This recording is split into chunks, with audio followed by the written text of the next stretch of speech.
Allons-y, donc combinaison optimale, bien sûr c'est la solution au programme du choix du consommateur. Ok, donc on va écrire le programme. Donc ici il n'y a pas de souci, on cherche les valeurs numériques, donc c'est pas la peine d'écrire les expressions des demandes marshalliennes, pas besoin. Donc direct on va travailler avec les chiffres. Donc on va remplacer R, Px, Py par leurs valeurs. Donc le programme du choix du consommateur, c'est écrit max bien sûr U, je remplace la fonction d'utilité. Voilà, y à la puissance 3 sur 4. Sur la contrainte budgétaire, bien sûr, R, c'est, on a dit 320. On met directement la valeur qui est égale à Px, donc 4x plus 3y, directement. Très bien. J'écris mon Lagrangien, donc xy lambda, qui est égal à la fonction objective, c'est-à-dire la fonction d'utilité, y3k plus lambda facteur de 320 moins 4x moins 3y. Alors, attention, ici à l'intérieur des crochets, c'est moins, hein, donc ne faites pas plus. Et on va étudier bien sûr les conditions de premier ordre. Donc on va dériver le Lagrangien par rapport à chacune des trois variables et on annule la dérivée première correspondante. Allons-y. Donc première dérivée, Lx est égal à 0. Donc je vais dériver cette expression, comme maintenant vous en avez l'habitude, c'est 1 sur 4, x à la puissance 4, ici c'est 1 sur 4 bien sûr. Donc 1 sur 4 fois x à la puissance 1 quart moins 1, ça fait 1 moins quart, ça fait moins 3 sur 4 fois y sur, enfin la puissance 3 sur 4, ça ne change pas, c'est une constante. Et là j'ai moins 4 lambda qui est égal à 0. Donc je fais passer 4 lambda de l'autre côté, donc c'est égal à 4 lambda. Très bien, donc on écrit 1 sur 4 x à la puissance moins 3 sur 4, y à la puissance 3 sur 4 qui est égal à 4 lambda, c'est-à-dire lambda px, hein, comme on a déjà fait. Et donc, ce sera ma première équation. Je continue, y est égal à 0 par rapport à y, pareil. Je dérive, hein, donc ça fait 3 sur 4, n'est-ce pas? Fois x à la puissance 1 sur 4 ne change pas, c'est la constante. Fois y à la puissance 3 sur 4, moins 1. Ça fait 3 moins 4, ça fait moins 1 sur 4. Et bien évidemment, moins 3 lambda qui est égal à 0. Donc j'écris 3 sur 4, x à la puissance 1 sur 4, y à la puissance moins 1 sur 4, qui est égal à 3 lambda. Et bien sûr, par rapport à lambda, c'est là où l'équation de la contrainte budgétaire, c'est-à-dire 320, qui est égal à 4x plus 3y. Voilà mes trois conditions de premier ordre. Alors, j'applique la loi de l'optimum, donc j'écris à l'optimum, on a 1 sur 2, donc c'est plus simple à simplifier. Donc utiliser cette méthode, c'est plus pratique, croyez-moi, c'est très utile pour vous le jour de l'examen. Au lieu de chercher lambda est égal à quoi, etc. Donc c'est plus compliqué à simplifier. Alors 1 sur 2, donc ça fait un rapport, celui-là, moins 3 sur 4, y à la puissance 3 sur 4, n'est-ce pas? 3 sur 4, x à la puissance 1 sur 4. Essayez d'écrire bien les puissances, comme ça vous n'allez pas commettre des erreurs. Moins 1 sur 4 est égal à 4 lambda sur 3 lambda. Je simplifie par lambda, il me reste 4 sur 3. Je simplifie par 4, il me reste 1 sur 3. D'accord? Donc ça fait 1 sur 3. X à la puissance moins 3 sur 4, x à la puissance 1 quart, fois y3 quart sur y à la puissance moins 1 quart. Donc ça c'est moins, qui est égal à 4 sur 3. Donc 4 sur 3 c'est quoi? C'est 1 sur 3 fois 4, n'est-ce pas? Donc je simplifie par 3 ici, il va me rester 4 là. Et je simplifie aussi par les x, ça fait x moins 3 sur 4 fois 1 sur x à la puissance 1 quart, ici c'est plus, ça monte avec moins, donc ça devient moins 1 quart. On a déjà fait et refait ça. Donc 3 sur 4, 1 sur y à la puissance moins 1 quart, ça devient 1 sur 4, qui est égal à 4, parce que j'ai déjà simplifié par 3, éliminé. Donc, qu'est-ce qui me reste? X moins 1 fois Y, parce que là, c'est moins 3 moins 1, ça fait moins 4 sur 4, moins 1. Ici, 4 sur 4, ça fait 1, qui est égal à 4. Ça veut dire que Y sur X, je mets X moins 1, c'est 1 sur X fois Y est égal à 4. Donc, Y est égal à 4X. Ça, c'est Y. Voilà. Quatrième équation. Donc, je cherche toujours à écrire Y en fonction de X. Et après, je remplace 4 dans 3, la contrainte budgétaire. Donc, ça nous donne 320 qui est égal à 4x plus 3 fois y. Or, y est égal, on vient de le trouver, est égal à 4x. Donc, ça me fait 4x plus 12x, ça fait 16x, qui est égal à 320, ce qui implique que x étoile, bien sûr, est égal à 320 sur 16, donc est égal à 20. Et encadrez vos résultats toujours. Donc ça, c'est la cinquième équation. Je reviens à la quatrième, je remplace x par étoile par sa valeur, donc ce qui me donne y étoile est égal à 4x étoile. Je remplace y étoile est égal à 4 fois 20, donc y étoile est égal à 80. Donc, la combinaison optimale, pour revenir à notre question de départ, est égale donc à x étoile, y étoile, bien sûr, c'est 20, 80. À quoi est égale l'utilité maximale? Ben, c'est l'utilité, bien sûr, de x étoile, y étoile. C'est l'utilité que j'obtiens lorsque je consomme x étoile, y étoile. C'est-à-dire l'utilité de 20, 80. Il suffit de remplacer x étoile, y étoile dans l'expression de la fonction d'utilité. Alors, si on remplace, donc ça nous donne quoi? Alors, je prends une autre feuille. Alors, U max sera égal à x étoile à la puissance 1 quart, on a y étoile à la puissance 3 sur 4. C'est-à-dire, on aura 20 à la puissance 1 sur 4 et 80 à la puissance 3 sur 4. Alors, combien ça me donne? Donc, ça me donne à peu près 56,6. Ça, c'est l'utilité maximale que le consommateur peut obtenir s'il consomme la combinaison optimale. Très bien. Alors, après, deuxième question.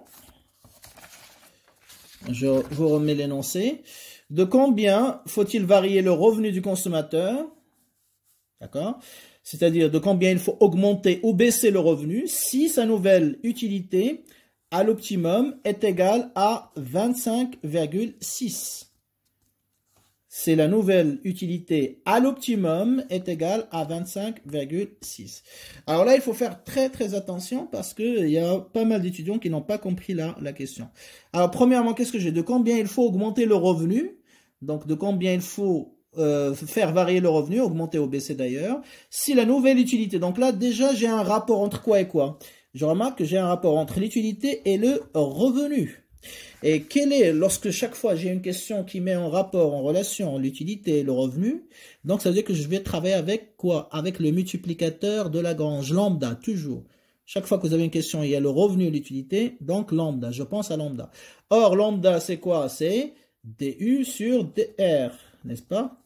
Je vais l'écrire ici, je ne sais pas ce que c'est visible, voilà. C'est du sur dr. Alors, dans la question, qu'est-ce qu'on me dit? De combien faut-il varier le revenu? C'est-à-dire que je cherche DR, n'est-ce pas? Quelle est la variation de revenu DR nécessaire pour dans quel objectif? Pour que la nouvelle utilité à l'optimum soit égale à 25,6. Donc, la nouvelle utilité, c'est quoi? C'est l'utilité finale, n'est-ce pas? Or, ici, qu'est-ce que j'ai? J'ai DU. Ça veut dire quoi? Ça veut dire que je dois trouver d'abord DU. DU, c'est quoi? C'est l'utilité finale moins l'utilité initiale. Est-ce que j'ai l'utilité initiale? Bah oui, c'est ce que je viens de trouver dans la première question. On vient de calculer 56,6. Et donc là, je vais d'abord calculer DU, utilité finale moins utilité initiale. Comme ça, je connais DU et je peux en déduire à quoi est égal DR. Pour avoir DR, donc, je vais aussi devoir calculer lambda. Vous voyez le raisonnement. Donc, c'est toujours enchaîné. Étape, ça va te mener à une autre étape, qui va te mener à une autre étape, jusqu'à ce que tu arrives à la réponse finale. Mais c'est pas juste comme ça, en sautant sur les mots, ou peut-être une partie des mots, qu'on va trouver la réponse. Donc, il faut toujours avec un raisonnement méthodique. Donc, voilà, je répète, on a une question qui nous demande de déterminer la variation du consommateur, du revenu du consommateur, c'est-à-dire DR. Et on fait le lien avec l'utilité, la satisfaction, donc ça veut dire que je vais travailler avec lambda. Je me rappelle à quoi est égal lambda, bah, c'est DU sur DR. DR, c'est ce qu'on me demande justement, mais pour calculer DR, j'ai besoin de quoi? De DU et lambda. DU, c'est quoi? C'est la différence entre l'utilité finale et l'utilité initiale. J'ai la nouvelle utilité, donc finale. J'ai l'utilité initiale, je viens de la calculer. Donc, il me manque juste lambda. Ok? Très bien. Donc, allons-y.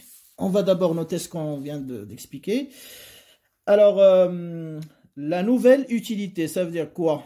La nouvelle utilité à l'optimum. Donc, pourquoi on précise à l'optimum? Donc, ça veut dire aussi que lambda, on l'utilise qu'à l'optimum. Donc, ça aussi, c'est un indice supplémentaire, une information supplémentaire, comme quoi je vais travailler avec lambda. Donc, nouvelle utilité à l'optimum, ça veut dire l'utilité finale est égale à 25,6. OK? On a l'utilité initiale qui est égale à 56. Ce qu'on vient de calculer est égal à 56,6. Et d'ailleurs, vous remarquez que c'est toujours 6 après la virgule. Donc ça aussi, c'est un signal. Donc ce qui implique que DU, donc la variation de l'utilité, est égale à l'utilité finale moins l'utilité initiale, n'est-ce pas? L'utilité finale, donc c'est 25 moins 6, moins 56,6. Ça veut dire moins combien? Alors, ça fait 31. Enfin, 56, ouais. Une baisse de l'utilité. Alors, attention, hein, donc, c'est vrai que dans les exercices, comment dirais-je, passé, on avait travaillé avec l'augmentation. Et donc, parfois, les étudiants, lorsqu'ils sont habitués à un certain type de questions, ils disent toujours, il va y avoir une augmentation. Ben, même si on a travaillé avec une augmentation, le jour de l'examen, je peux mettre le cas d'une baisse. Donc, c'est pour ça qu'il faut travailler ce genre de cas. Au lieu de répéter 50 exercices toujours avec augmentation, voilà, travailler quelques exercices avec une augmentation, travailler d'autres exercices avec le cas de baisse. Et lorsque vous avez un examen comme ça, un exercice qui travaille avec l'augmentation, donc quand vous finissez la correction, essayez de prendre les mêmes questions, mais dans le sens inverse, c'est-à-dire lorsque on a une baisse, qu'est-ce qui va se passer? Comme ça, vous allez être habitué le jour de l'examen à vous adapter aux nouvelles questions, n'est-ce pas? Très bien, donc ici, donc on a moins 31, c'est-à-dire qu'on a une baisse de l'utilité, hein, je vais mettre entre parenthèses. Très bien, donc on a DU, n'est-ce pas? Et comme dans la question, on met en relation la satisfaction, l'utilité et le revenu, donc on va travailler avec lambda. Donc lambda, c'est DU sur DR. OK. On cherche, voilà, la variation du revenu. Ça veut dire qu'on cherche DR. OK. Je connais donc DU. Donc, qu'est-ce qu'il me manque? Il me manque la valeur de lambda. Donc, si je connais lambda, je connais DU. Hein, on vient de l'avoir, hein, moins 31. Donc, il suffit de calculer la valeur de lambda pour avoir df. Allons-y. Alors, à l'optimum, donc vous voyez l'importance des mots. À l'optimum, on a lambda qui est égal. Donc, j'utilise la première condition de premier ordre. Hein, vous pourrez travailler avec... Soit, hein, donc je rappelle, hein, donc, soit vous travaillez avec cette première condition de premier ordre, c'est-à-dire la première ici, soit la deuxième. Les deux, ils vont vous donner le même résultat. Okay. Très bien, donc U' de x sur px, je travaille avec la première condition. Okay. Donc U' de x, on a trouvé combien? 1 sur 4 x étoile à la puissance moins 3 sur 4, y étoile à la puissance 3 sur 4. Bien sûr, tout ça sur Px. Ça, c'est étoile. N'oubliez pas, hein, il faut remplacer x par x étoile, y par y étoile. Et là, je remplace, bien sûr, donc ça fait 1 sur 4. On a x étoile, qu'est-ce qu'on a trouvé? Donc, je prends les données, résultat de question précédente, hein, donc 20 à la puissance moins 3 sur 4. Et on a 80 à la puissance 3. C'est ça, 3 sur 4. Sur Px, Px on a combien? Px c'est 4 je crois, voilà. Et on fait le calcul bien évidemment, donc ça donne quoi? Je vous donne le résultat pour gagner du temps. Donc ça nous fait lambda qui est égal à 0,18. Donc c'est toujours positif lambda, hein. Il y a certains qui trouvent négatif, je ne sais pas comment ils font. Donc toujours c'est positif, le paramètre lambda, le multiplicateur de Lagrange. Donc interprétation, si le revenu augmente de 1 dirham, donc ça nous donne la relation entre le revenu et la satisfaction. C'est l'utilité marginale du revenu. Combien j'obtiens d'utilité supplémentaire si je dépense 1 dirham supplémentaire. Donc si le revenu augmente de 1 dirham, eh bien l'utilité va augmenter de 0,18. Hein, la valeur de lambda. Très bien, donc on a lambda, etc. Alors dr est égal à quoi? C'est du sur lambda. Du on a c'est moins, bien sûr, hein, donc 30. Alors moins 31 plutôt, hein, parce qu'on a dit 25, voilà, 6 moins 56,6 sur 0,18. D'accord? Alors, moins 31 sur 0,18, donc ça vous fait à peu près moins 167. Hein, donc il y a des virgules, mais bon, on va simplifier. Donc à peu près. Très bien. Donc ça veut dire quoi? Ça veut dire que si on veut avoir comme utilité finale une valeur de 25,6, hein, c'est-à-dire une valeur un petit peu inférieure d'utilité, donc une baisse de l'utilité, bien sûr, il faut baisser le revenu de 167 dirhams, bien sûr. Très bien. Alors, je continue. Dernière question, la troisième. Supposons que la demande marshallienne du bien X est égale à R moins 4Px plus 2Py sur 2Px. Quelles conditions devrait vérifier R pour que le bien X soit typique? Vous voyez, cette question, ça n'a rien à voir avec le reste. Elle est indépendante. Donc, quelles conditions doit vérifier R pour que le bien X soit typique? Donc, c'est R qui doit vérifier la condition. Ça veut dire qu'on doit trouver, est-ce que R il est supérieur, égal ou inférieur, hein, à une certaine quantité à déterminer bien sûr. Et après, quelles conditions devrait vérifier cette fois-ci le prix du bien Y, PY, pour que X et Y soient complémentaires. D'accord? Donc ici, quand je dis bien typique, ça veut dire quoi? Ça me fait penser à la nature des biens qu'on trouve à travers quoi? Les élasticités. Quelle élasticité? Bah, typique, atypique, ça me renvoie à l'élasticité de X par rapport à Px, c'est-à-dire la demande par rapport d'un bien par rapport à son prix. Et quand on a les biens ici complémentaires, c'est l'élasticité croisée, c'est-à-dire X par rapport à Py. Donc voilà, je précise quelle élasticité je vais utiliser pour ne pas me tromper. Voilà, donc sinon, voilà, il faut calculer à quoi est égale cette élasticité. Et en étudiant son signe, bien évidemment, ça va nous donner la condition. Parce que pour que le bien soit typique, il faut que l'élasticité de la demande d'un bien par rapport à son prix soit négative. Comme ça, on a une relation inverse entre la demande de X et le prix du bien. C'est-à-dire, si l'un augmente, l'autre va baisser. Donc, quelle est la condition que doit vérifier R pour que cette élasticité soit négative? C'est ça la question. De la même manière, pour que les biens soient complémentaires, il faut que l'élasticité croisée soit négative. Donc, quelle condition doit vérifier PY pour que cette élasticité soit négative? Vous voyez, hein, donc c'est comme ça qu'il faut interpréter, parce que parfois il y a des questions qui sont indirectes, donc il faut les rendre directes, et pour cela il faut faire ce travail de lecture active. Très bien, donc je vais reprendre tout ça. Alors, troisième question, donc condition pour R afin que X soit typique. C'est-à-dire que l'élasticité prix direct de X, donc la demande du bien X par rapport à Px, doit être négatif. Donc ça veut dire quoi? Ça veut dire qu'on doit calculer d'abord EXPX. Alors EXPX c'est quoi? C'est la dérivée de X par rapport à Px fois Px sur X. Je rappelle la formule générale. C'est ça, l'élasticité. Donc on va calculer la dérivée. Alors on a la fonction de la demande, donc on va commencer par la dérivée d'abord.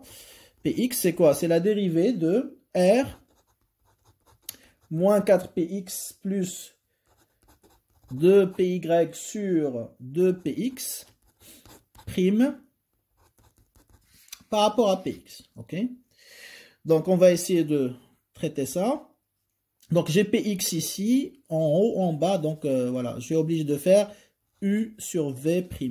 Donc ça fait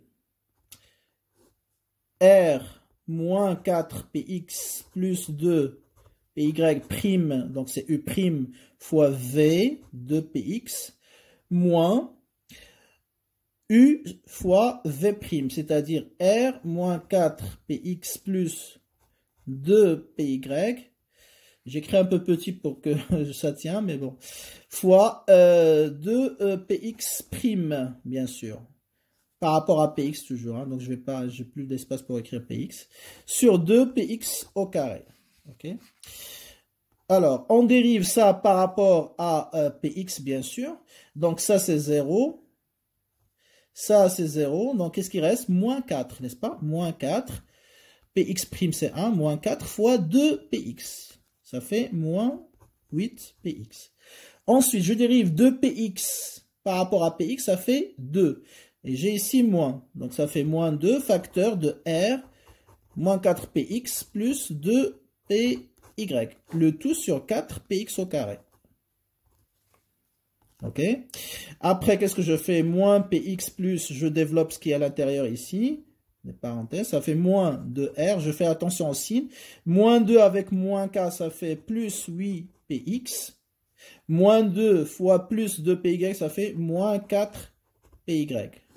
Sur 4 Px au carré. Okay. Là, je peux simplifier par moins Px plus Px, c'est 0. Qu'est-ce qui reste? Moins. Donc, c'est moins, moins, donc ça fait moins. Je fais moins en facteur, moins 1 en facteur. Il me reste ici 2R plus 4 Py sur 4 Px au carré. Je peux simplifier par 2. Donc, il me reste moins R plus 2 Py. Et ici, 2 Px au carré. Voilà, là, je ne peux plus simplifier. Ok. Et donc, c'est l'expression finale, finale de la dérivée. Hein, donc, on n'est pas encore à élasticité. Ok. Je continue. Le deuxième terme, donc c'est pour ça qu'il est très utile de travailler d'abord sur la dérivée pour les fonctions qui sont un peu compliquées avant de travailler sur l'élasticité. Ça vous facilite le travail. Diviser pour régner comme on a l'habitude de dire. Alors Px sur x est égal à Px sur... Alors l'expression de la fonction de x, donc c'est voilà, R moins 4Px plus 2 Py, le tout sur 2 Px. Donc on a A sur B sur C, donc ça fait A fois C sur B. C'est comme si je fais monter ça, Px, et je le multiplie par Px qui est là. D'accord? Donc ça nous fait 2 Px fois Px, ça fait Px au carré, sur R moins 4 Px plus 2 Py, n'est-ce pas? Voilà, donc je ne peux pas simplifier, je laisse comme ça. Après, je reviens à mon élasticité, donc xpx est égal à quoi? On a trouvé donc moins R plus 2py, n'est-ce pas? Sur 2px au carré. Et je multiplie par ce terme-là, 2px au carré sur R moins 4px plus 2py. Je simplifie bien sûr par 2px au carré. Il me reste R plus 2py sur R moins 4px plus 2py. Alors, quel est mon objectif? Donc, quelle est la condition pour que le bien soit typique? Donc, pour que l'élasticité soit négative. Donc, Ex par rapport à Px est négative si et seulement si. Hein, donc, moins R plus 2py sur R moins 4px plus 2py, tout ça est négatif. Alors, pour que tout ça soit négatif, j'ai déjà un moins ici. Ça veut dire quoi? Il faut que R plus 2py soit, sur R, bien sûr, moins 4px plus 2py, il faut que ça soit positif. Comme ça c'est positif. Avec moins, ça devient négatif. Et pour que ce rapport soit positif, il faut que soit les deux termes qui ici, là, soient positifs. Il faut qu'ils soient de toute façon du même signe. Donc, soit les deux positifs, plus, soit les deux négatifs. Ok. Alors, qu'est-ce que je sais? R plus 2PY, il est positif. Donc, puisque celui-là, il est positif, il faut que le deuxième aussi en bas soit obligatoirement positif. Donc, j'élimine le cas moins. Donc, puisque R plus 2PY est positif, il faut que, comme on a dit, R moins 4px plus 2py aussi soit positif. Et donc là, je peux mettre une condition sur R pour que ce soit le cas. Donc là, je vois qu'il y a R, et là, je peux établir un rapport entre R et le rapport et les prix qui restent, les prix des deux biens, bien évidemment. Donc supérieur à 0. Cela implique que R, ok, est supérieur à quoi? Je fais passer Px et 2Py de l'autre côté, donc ça fait 4Px. Là, ça va passer avec le signe moins. Voilà, 2Py. Et voilà la condition. Donc la condition, comme on a dit dans le début de l'interprétation de la question, il faut que ce soit supérieur, soit égal, soit inférieur. Ici, c'est supérieur. À quoi? Il faut que ce soit supérieur à 4Px moins 2Py. Donc, pour que x soit typique, quelle est la condition à respecter par R? R doit être supérieur à 4Px moins 2Py. Voilà la réponse finale. OK? Très bien. Alors maintenant, quelle condition doit vérifier Py? Donc, condition pour Py afin que x, y soit complémentaire. Donc, ça veut dire quoi? Pour que E de x par rapport à Py soit négative. Okay. Et donc là, pareil, je vais devoir calculer l'élasticité prix croisé qui est égale à la dérivée de la demande du bien x par rapport au prix de l'autre bien, c'est-à-dire Py fois Py sur x, bien sûr. Et on fait le même travail. On commence par la dérivée de x par rapport à la variable Py. Allons-y. Dérivée de x par rapport à Py. Donc, c'est la dérivée de... Alors, l'expression de x, on a R moins 4px plus 2py sur 2px. Tout ça prime par rapport à py. Alors je vérifie, est-ce que j'ai py dans les deux termes? Non, j'ai uniquement en haut, donc je peux simplifier. Toujours on simplifie, c'est plus pratique lorsqu'on a la variable uniquement sur un des deux termes, c'est-à-dire soit le numérateur en haut, soit le dénominateur en bas. Mais s'il est dans les deux, donc là, U sur V prime, comme d'habitude. Donc ça fait R moins 4px, donc j'isole la constante, c'est-à-dire ce qui ne contient pas la variable qui m'intéresse, py, donc R ne contient pas py, 4px c'est pas py, sur 2px, et je laisse 2py sur 2px prime par rapport à py. Ça, c'est 0, bien évidemment. Donc, qu'est-ce qu'il reste? Je simplifie par 2. Il reste 1 sur Px. Je peux faire sortir même la constante. Px, c'est une constante. Il reste Py prime par rapport à Py. Donc, ça, c'est 1. Voilà. Comme x prime est égal à 1. Et donc, la dérivée finale, c'est 1 sur Px. Après, le deuxième terme, c'est Py sur x. Donc, ça nous fait Py qui divise R moins 4px plus 2py sur 2px. Je fais monter px ici, comme d'habitude. Donc, ça fait 2px fois py sur R moins 4px. Ça ne change pas. 2py. C'est le deuxième terme. Et après, je reviens à mon élasticité x par rapport à py. Égal à la dérivée est égal à 1 sur px fois 2px py sur R moins 4px plus 2py. Là, je peux simplifier uniquement par px. Il me reste 2py sur R moins 4px plus 2py. Donc, cette expression, il faut qu'elle soit négative, d'accord, pour que les biens soient complémentaires. Donc, pour que c'est visible, voilà.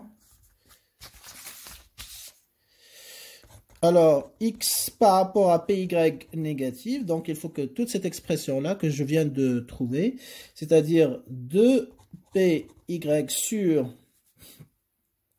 r moins 4px plus 2py soit négative. Okay. Alors, 2py étant positif.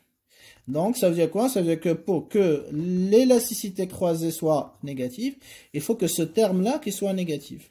D'accord? R moins 4px plus 2py inférieur à 0. Très bien. Donc là, une fois, je trouve R, px et py. Mais ce qui m'intéresse, c'est quoi? La condition sur py. Donc, je vais écrire py en fonction des autres variables. D'accord? Donc, ça veut dire quoi? Ça veut dire que 2py sera inférieur à quoi? Je fais passer R et 4px de l'autre côté. Donc, ça fait moins 4px, ça va devenir positif. 4px et R positif devient négatif. Voilà. Mais la condition, ça intéresse py, pas 2py. Donc, je vais me débarrasser de 2. Donc, je multiplie par 1 sur 2. Je simplifie par 2. Donc, ça fait 2 sur 2. Donc, py inférieur, si vous voulez, hein, donc à 4px moins r sur 2. Voilà la condition pour que, justement, l'élasticité croisée soit négative et donc les biens x, y soient complémentaires comme ça a été demandé dans la question. D'accord? Très bien. Donc, voilà un petit peu comment on peut répondre à ce type de questions. Je crois qu'on a fait le tour. On a travaillé la combinaison optimale, la condition d'optimalité, l'utilité marginale, la convexité, les courbes d'indifférence, les élasticités, la nature du bien. Voilà. Donc, comme je l'ai dit au départ, ce n'est pas la quantité qui compte. Donc, dès que je travaille une partie, par exemple, avec 1 ou 2, au maximum 3 exercices, tout en maîtrisant bien la méthodologie, ce que je viens de vous expliquer, c'est ça le plus important. C'est pas le nombre d'exercices, mais de maîtriser la méthodologie, la démarche. Eh bien, le reste, ça va être plus facile pour vous. Voilà, donc je vous souhaite bonne chance, bon courage pour votre préparation. Donc, ce sera la dernière vidéo à partager avec vous. Voilà, donc j'espère que vous pourriez tirer profit de tout ce qu'on a fait. Essayez juste de vous focaliser sur toutes les applications et les questions qu'on a traitées ensemble. Donc normalement, ça devrait être suffisant pour votre préparation. Et n'essayez pas de vous disperser et aller traiter des questions, des exercices qui n'ont rien à voir avec les examens des années précédentes. D'accord? Voilà, allez, bon courage et bonne chance.